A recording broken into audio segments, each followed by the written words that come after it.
Good morning all of you. नमस्कार सभी को, आप सभी का स्वागत है दोस्तों। चलिए आज के सेशन में काफ़ी इंपॉर्टेंट हम लोग एक टॉपिक देखेंगे जो कि बहुत ही इंपॉर्टेंट है और यहाँ से प्रश्न अवश्य आप लोग को देखने को मिलता होगा। चाहे वो स्टेट पीसीएस का कोई भी एग्जाम हो, ये सेंट्रल लेवल एसएससी हो, डिफेंस हो, रेलवे हो या किसी न किसी एग्जाम हो जिसमें जनरल साइंस से रिलेटेड अगर प्रश्न पूछे जाते हैं तो एक प्रश्न आप अवश्य देखे होंगे। आप प्रीवियस ईयर में भी देखे होंगे, सीट में भी। तो चलिए स्टार्ट करते हैं विदाउट टाइम वेस्टिंग। हम लोग 3 से 4 मिनट में प्रमुख अम्लों के प्राकृतिक स्रोतों के बारे में देखेंगे, है ना, जो कि इम्पोर्टेंट है ना। तो देखिए फॉर्मिक अम्ल है ना, वह लाल चींटी और बिच्छू के डंक में पाया जाता है। तो यहाँ से प्रश्न पूछा गया था कि बिच्छू के डंक में कौन सा अम्ल पाया जाता है, तो वह फॉर्मिक अम्ल पाया जाता है, फॉर्मिक अम्ल, है ना। नेक्स्ट है साइट्रिक अम्ल। तो साइट्रिक अम्ल पाया जाता है खट्टे फलों में और नींबू और संतरा में। तो स से संतरा और स से साइट्रिक, है ना। नींबू यानी खट्टा है, तो खट्टा यानी साइट्रिक, ट्रिक ट्रिक ट्रिक, है ना, तो याद रखेंगे। नेक्स्ट है बेंजोइक अम्ल। तो बेंजोइक अम्ल जो पाया जाता है वो घास में, पत्ते और मूत्र में, ठीक है ना। ऑक्जेलिक अम्ल की अगर हम बात करेंगे, ऑक्जेलिक अम्ल, तो यह सारिल का वृक्ष और टमाटर में पाया जाता है। ऑक्जेलिक अम्ल कहाँ पाया जाता है, किस में पाया जाता है, तो वह टमाटर में और साथ ही साथ सारिल के वृक्ष में। तो टमाटर में कौन सा अम्ल पाया जाता है, तो कौन अम्ल हो जाएगा, तो वो हो जाएगा ऑक्जेलिक अम्ल, ऑक्जेलिक अम्ल, ऑक्जेलिक अम्ल, है ना। नेक्स्ट प्रश्न है एसिटिक अम्ल। फलों के रसों में और सिरकों में पाया जाता है। तो एसिटिक अम्ल है ना, वो फलों के रसों में, ठीक है ना, और साथ ही साथ सिरका में पाया जाता है, ठीक है। इसके बाद अगर हम देखेंगे तो एक आपका फिटकरी, फिटकरी का सोरा जो होता है उसमें नाइट्रिक अम्ल पाया जाता है। नेक्स्ट है सल्फ्यूरिक अम्ल। ये हरा कशिश में पाया जाता है। तो हरा कशिश में कौन अम्ल पाया जाता है, तो ये पाया जाता है आपका सल्फ्यूरिक अम्ल। क्या पाया जाता है, सल्फ्यूरिक अम्ल, ठीक है ना। नेक्स्ट है टार्टेरिक अम्ल। तो टार्टेरिक अम्ल अंगूर में और साथ ही साथ इमली में पाया जाता है। ये प्रश्न पूछा गया है कि इमली में कौन सा अम्ल पाया जाता है, तो टार्टेरिक अम्ल, टार्टेरिक अम्ल, है ना, टार्टेरिक अम्ल पाया जाता है इमली अंगूर में, ठीक है।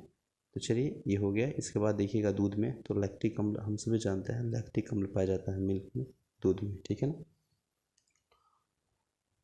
मिल्क के अगर पीएच मान की बात करेंगे तो कितना होता है, 6.4। चलिए ठीक है ना, बिल्कुल सही है।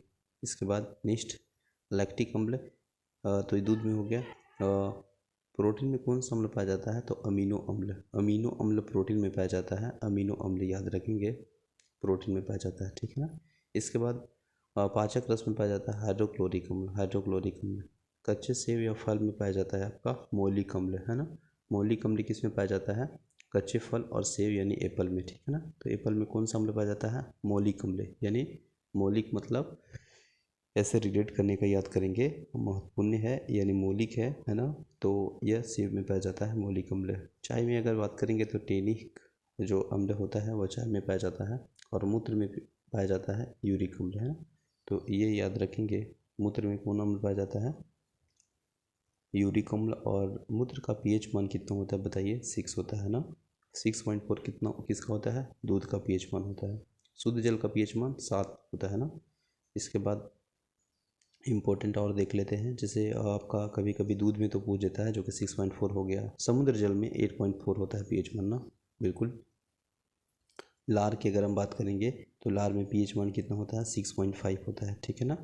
रक्त में 6 होता है, ठीक है ना।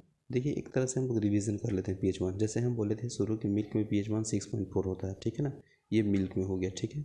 इसके बाद अगर शुद्ध जल में बात करेंगे, शुद्ध वाटर में, तो इसका पीएच मान 7 होता है, ठीक है। इसके बाद शराब में बात करेंगे यानी एल्कोहल में, तो इसका पीएच मान 2.8 होता है ना, 2.8 होता है। समुद्र जल में 8.4 होता है, समुद्र जल में पीएच मान। दूध में 6.4 देख लिए, समुद्र जल में 8.4 और लार में 6.5 होता है, लार में 6.5 होता है।